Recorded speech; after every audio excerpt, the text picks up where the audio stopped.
बोलिए भारत माता की, भारत माता की, भारत माता की। मोदी जी आप आगे बढ़ो, मोदी जी आप आगे बढ़ो। मोदी है तो, मोदी है तो।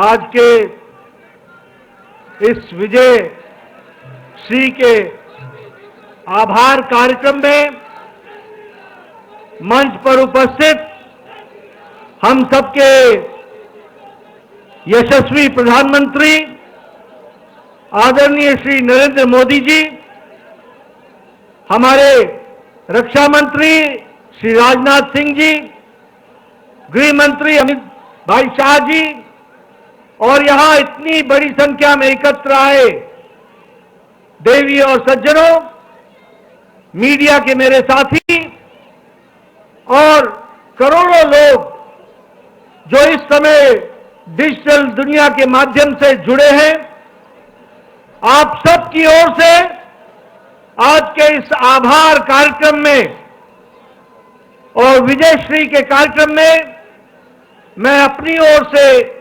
और आप सबकी ओर से आदरणीय प्रधानमंत्री जी का हार्दिक अभिनंदन करता हूं, स्वागत करता हूं।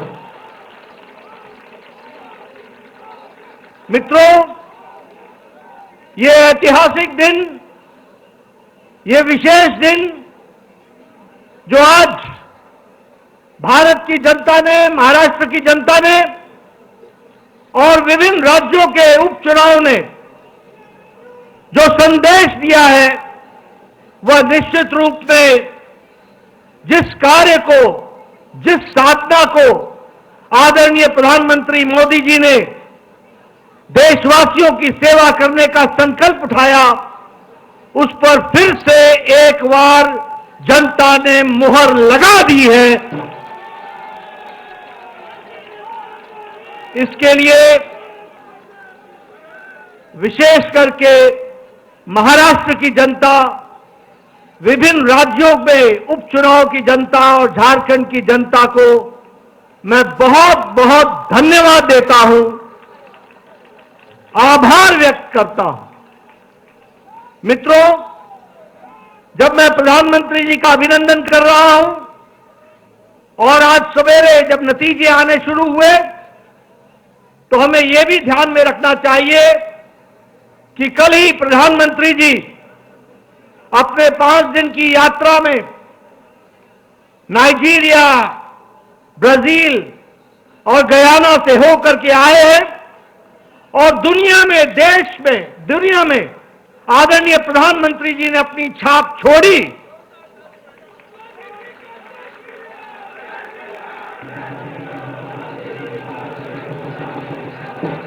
और आप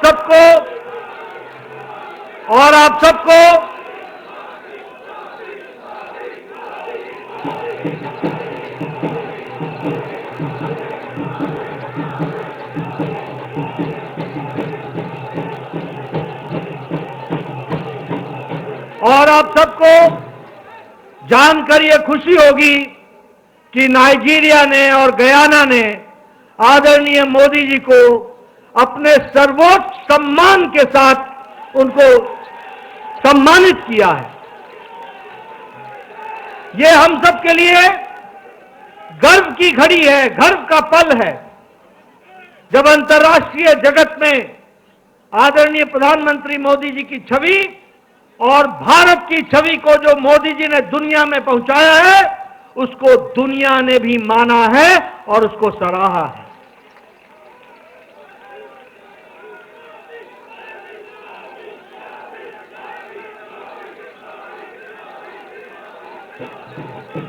मित्रों, ये जो जीत पिछले आज के दिन महाराष्ट्र में मिली, उपचुनाव में मिली और पिछले दिनों जो हरियाणा में मिली, उसने ये तय कर दिया कि जिस बात को प्रधानमंत्री जी ने रखा, विकासवाद, गांव, गरीब, वंचित, पीड़ित, शोषित, दलित, महिला, युवा, किसान, इनको मुख्य धारा में शामिल करके आगे देश को ले जाना है, इस पर फिर से जनता ने मुहर लगा दी है। ये भी हमको ध्यान में रखना है। मित्रों, यह चुनाव इस बात का भी संदेश देता है कि जो लोग समाज को बांटने में लगे थे, बंटने और बटाने में लगे हुए थे, जो लोग गुमराह करने में लगे हुए थे, उनको मुंह की खानी पड़ी है और प्रधानमंत्री जी का विकासवाद, इसको फिर से देश ने सराहा है। कुछ दिनों से ये इंडिया अलायंस को भ्रम पैदा हो गया था कि वह जनता को संविधान के नाम पर, जाति के नाम पर, धर्म के नाम पर, तुष्टीकरण के नाम पर बांट करके वो अपना उल्लू सीधा करेंगे, वह सत्ता पर काबिज होंगे, वो सत्ता के नजदीक पहुंचेंगे। ये भ्रम पैदा हो गया था। इस चुनाव ने और हरियाणा के चुनाव ने उनको जवाब दे दिया है। और फिर से मैं कहूंगा कि प्रधानमंत्री मोदी जी की नीतियों को मुहर लगाई है। यह भी हमको ध्यान रखना है।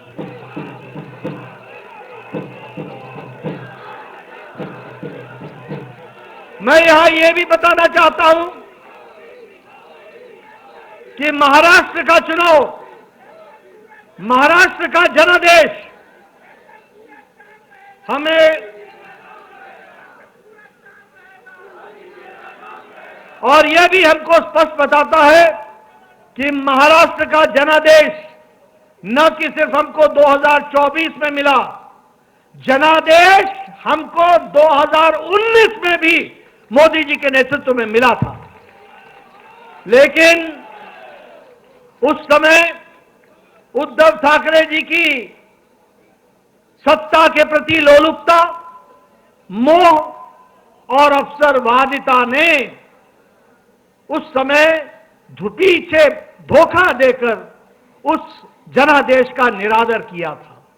और आज महाराष्ट्र की जनता ने फिर से आदर देकर के, उनको धक्का दिखा करके यह संदेश दे दिया है कि जनता मोदी जी के साथ है, महायुति के साथ है, भारतीय जनता पार्टी शिवसेना के साथ है और हमारे एनसीपी के साथ है।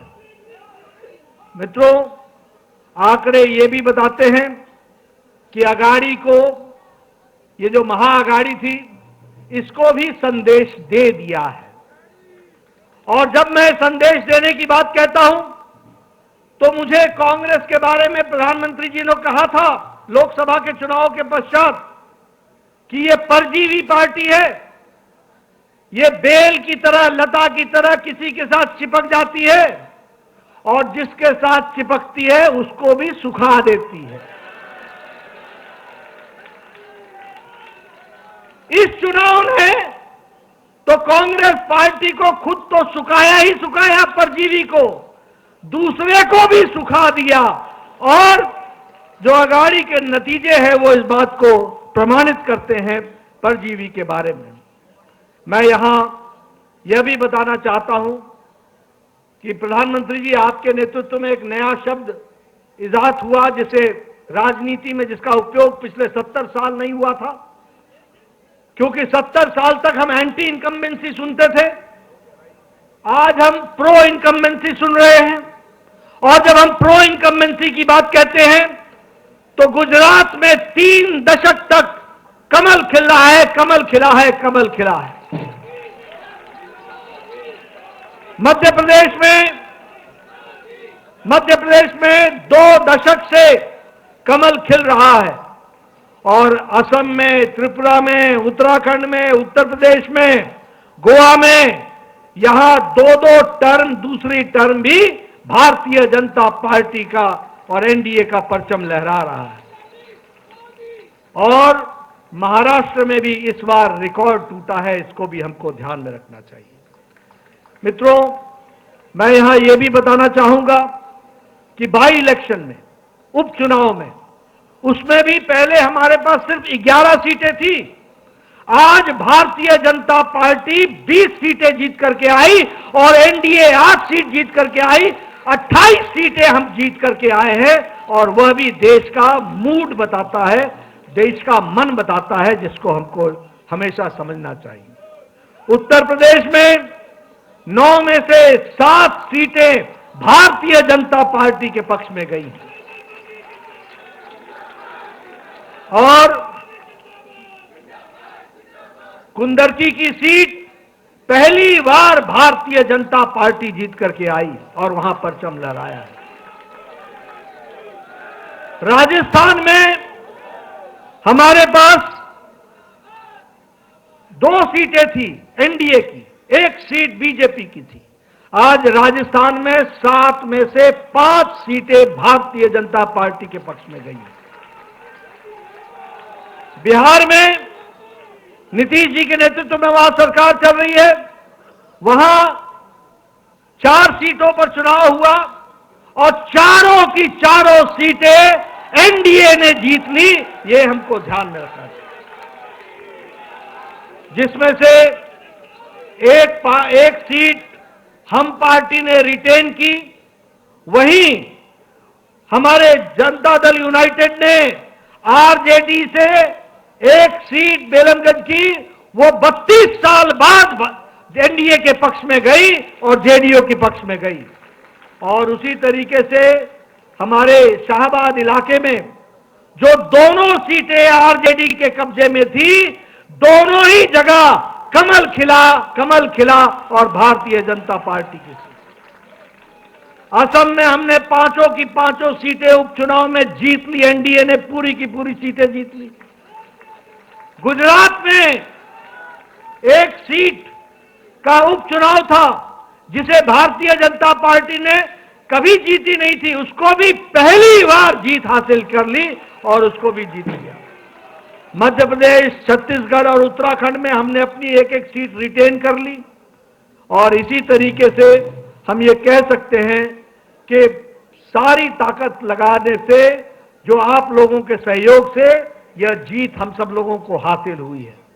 मैं अपनी ओर से और अपनी पार्टी की ओर से, जहां महाराष्ट्र की जनता को, जहां जहां उपचुनाव हुए वहां की जनता को और हमारे झारखंड की जनता को तहे दिल से आभार व्यक्त करता हूं, धन्यवाद देता हूं। वहीं मैं झारखंड में इस बात का विश्वास दिलाता हूं कि वहां का मत हमें विपक्ष में बैठने के लिए कहा है, हम वहां पर रचनात्मक विपक्ष की भूमिका निभाएंगे और देश को मजबूत करते हुए बांग्लादेशियों के खिलाफ जो वहां पर विषय चला है उसको हम अंतिम स्तर तक लड़ेंगे और उस बात को हम उजागर करेंगे। मित्रों, मैं अंत में सभी कार्यकर्ताओं को, जिन्होंने दिन रात एक किया, मेहनत की, अपने घर को छोड़कर महीनों चुनाव में लगे रहे और हर वोटर तक पहुंचने का प्रयास किया, आपकी मेहनत रंग लाई है। आपकी मेहनत के लिए आप सबको मैं अपनी ओर से और पार्टी की ओर से बहुत बहुत धन्यवाद देता हूं। और इसी प्रकार से हम मेहनत करते हुए पार्टी को मोदी जी के नेतृत्व में आगे बढ़ाएंगे, यही मुझे कहना है। आप सब लोग आदरणीय प्रधानमंत्री जी के मार्गदर्शन के लिए, वक्तव्य के लिए आतुर हैं। मैं इन्हीं शब्दों के साथ आप सबका बहुत बहुत धन्यवाद। जय भारत।